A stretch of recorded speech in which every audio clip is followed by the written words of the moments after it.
Namaste. Let me share a fable with you, for stories are ways of immortalizing messages. Two monks, Yesmi and Nomi, are returning back to the monastery after a day of teaching in the nearby village. They were just about to cross the river when they hear a woman crying. Yesmi walks up to her and asks her what was troubling her. She needed to get back to her toddler, who was living in the village across the river. Since the river had risen that day, she was feeling miserable that she will not be able to go back to her toddler, and her child would cry for her all night. On hearing her, Yesmi volunteers to help her. He carries her across the river and drops her on the other side. And they continue with their walk. About half an hour into the walk, Nomi, in a very agitated tone, speaks up. He says, "Yesmi, do you know what you have done?" Yesmi calmly looks at him. "Our master said, never look at a woman. You spoke to her. Our master said, never speak to a woman. You touched her. Our master said, never touch a woman. You carried her." Yesmi calmly looks at Nomi and says, "Yes, that is true, but I have dropped her half an hour ago. It is you who's still carrying her." Let me take you away from the story for a bit, for a tiny experience of meditation. Please close your eyes.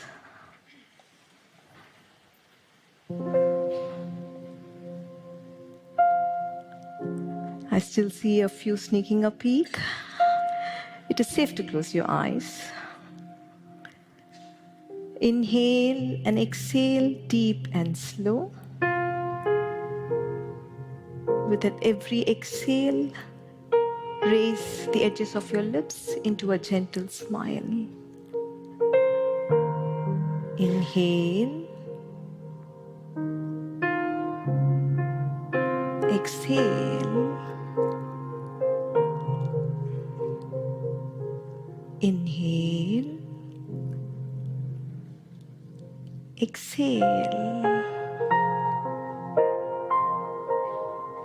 Inhale.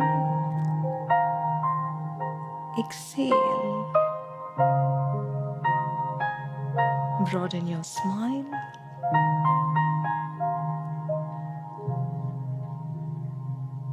Open your eyes.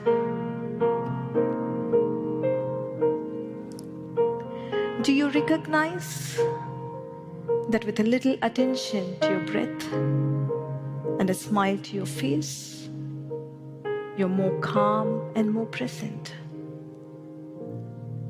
The power to peace is always within you. Let us get back to our story. Yesmi and Nomi represent two states of being. Fundamentally, every one of us live only in two states. One is a stressful state. The other is a no-stress state. We call this no-stress state a beautiful state, for that is how life feels when you live free of stress. Generally, stress refers to tension, but anger, fear, hurt, loneliness, frustration are all stressful states, aren't they? Beautiful state is a state of connection, joy, love, compassion, vitality, and passion. If you're not in a beautiful state, your default state is stress. If you look at the entirety of human life, behind war or peace, cooperation or corrosive politics, love or separation, persistence or failure, finally, happy children or a generation that is troubled. Behind all this is the driving force of these two states, Behind every choice and every action is the driving force of only one of these two states. So the most important choice is, from which state do we want to live our life? From which state do we want to relate to the people in our life? From which state do we want to achieve and fulfill every vision of our life? Sadly, our education, entire system of a society, our parents, our religion do not bring sufficient attention to our inner state.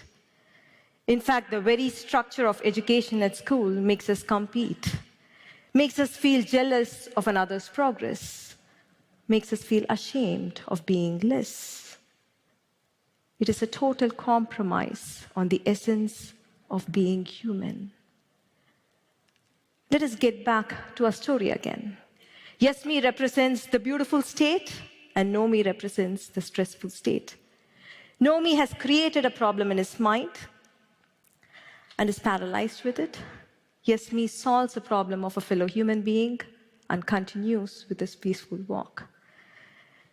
No me is agitated before the event, during the event, and after the event.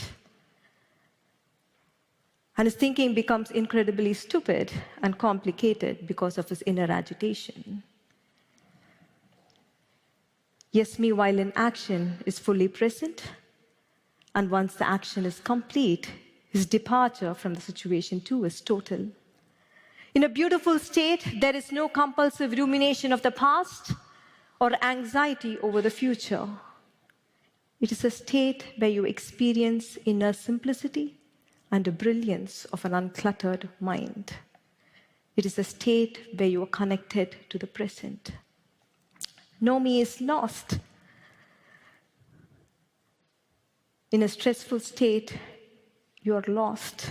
You're disconnected from the others.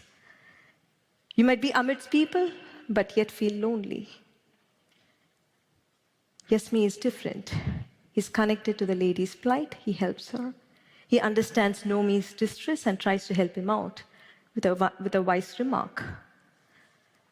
In a beautiful state, you're powerful enough to help yourself and help others around you.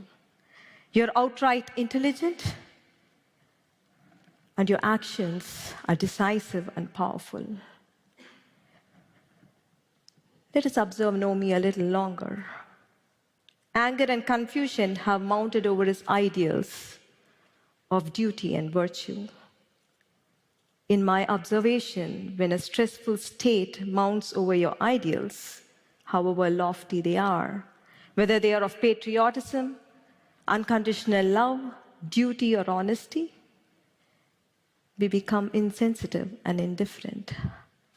We hurt the very cause we served, and we hurt the very people we love. Yes, me helped, not because he would be barred entry into heaven, definitely not. Nor did he help, not because he would feel guilty if he hadn't helped. He helped because he was able to feel the lady's pain. He was able to feel her suffering. Actions in a beautiful state arise from a place of connection, not from an ideal. There have been times when we have been yes me, there have been times when we have been no me. We have lived in stress and disconnection and caused greater confusion in our own lives and lives of people around us. We have lived in a beautiful state of connection and contributed to the well-being of ourselves and people around us. War, division, and conflict of every form can only end when more and more of us live in a beautiful state. So the big question is, how do we break free of our habitual negative bias of our brain towards stressful state? If pressure is going to be a part of life, how do we live life without being bogged down by stress? How do we address numerous challenges of our life living in a beautiful state? There are 3 well-trodden paths people usually take. 1,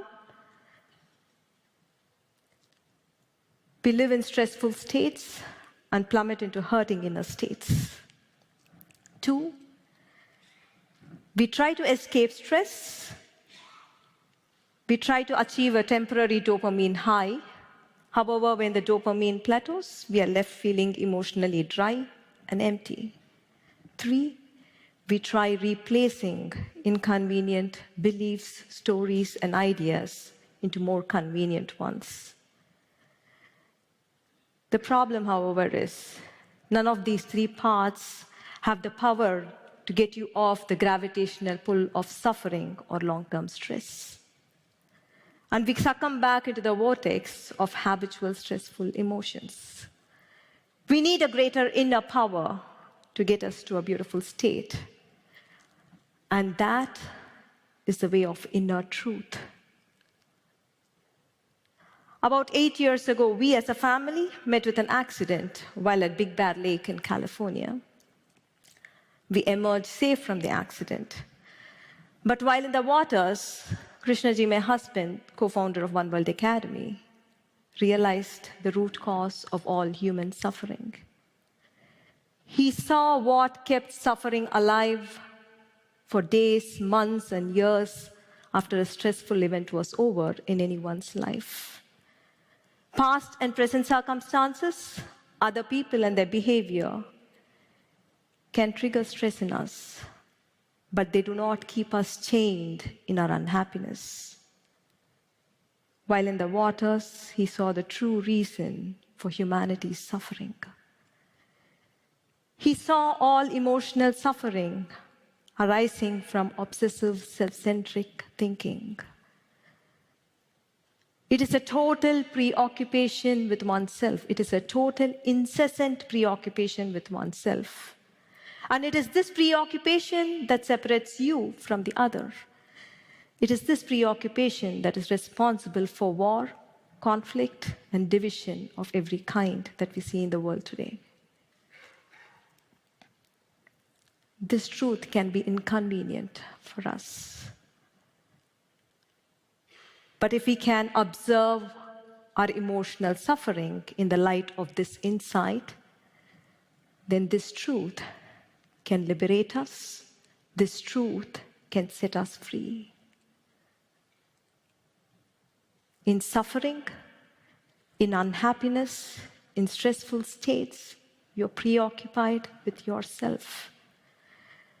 We are preoccupied with injustice done to us. We are preoccupied with pleasure that was denied us. We are preoccupied with opportunities that did not come our way. We are preoccupied with love that was withheld from us. It is a total preoccupation with oneself. And in this state, we are not concerned with finding solutions to the problem at hand. For the entire thinking is only me, me, me, me, and me. That is all we think in unhappiness. Let us observe Nomi in the light of this insight. Throughout the story, he's preoccupied. He's preoccupied with his rightness. He's preoccupied with his guilt at having allowed a wrong to happen. He's not concerned about the situation, nor is he concerned about the lady and her son, nor his friend. He's constantly justifying within himself that he was right in ignoring the suffering woman, and that he was great in following the rules. Realizing that all lingering in suffering is a total preoccupation with oneself, it is an obsessive, self-centric thinking, is the most powerful antidote for any form of suffering that could have gripped you.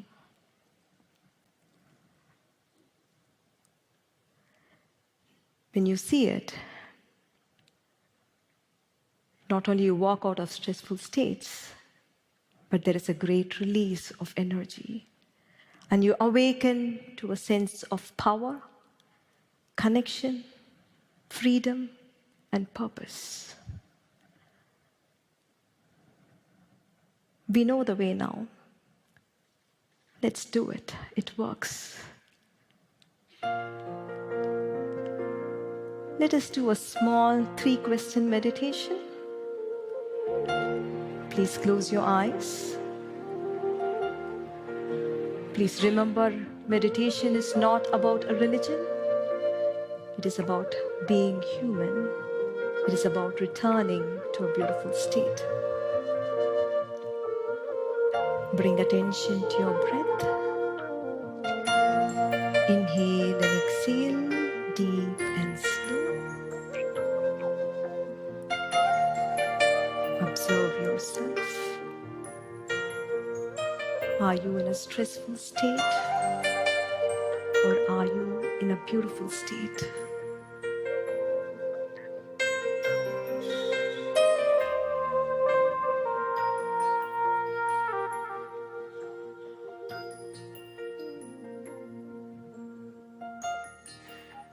Observe yourself. Are you engaged with your past? Or are you engaged with your future? Or are you in the present?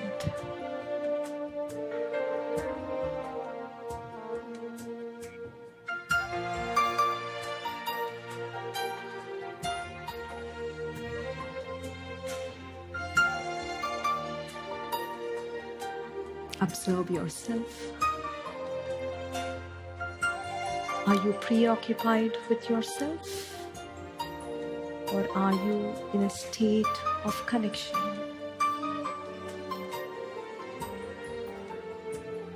Just observe. Do not try to change anything.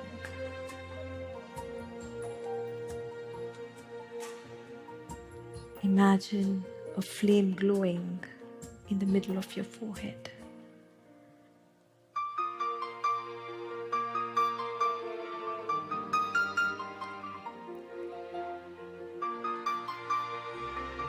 Bring a gentle smile to your face. Open your eyes. Look into the eyes of the person sitting next to you. Wish from the bottom of your heart that the other person lives in a beautiful state. And if you're comfortable, you may hug the other.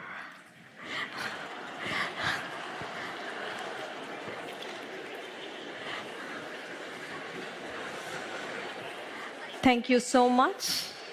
Namaste.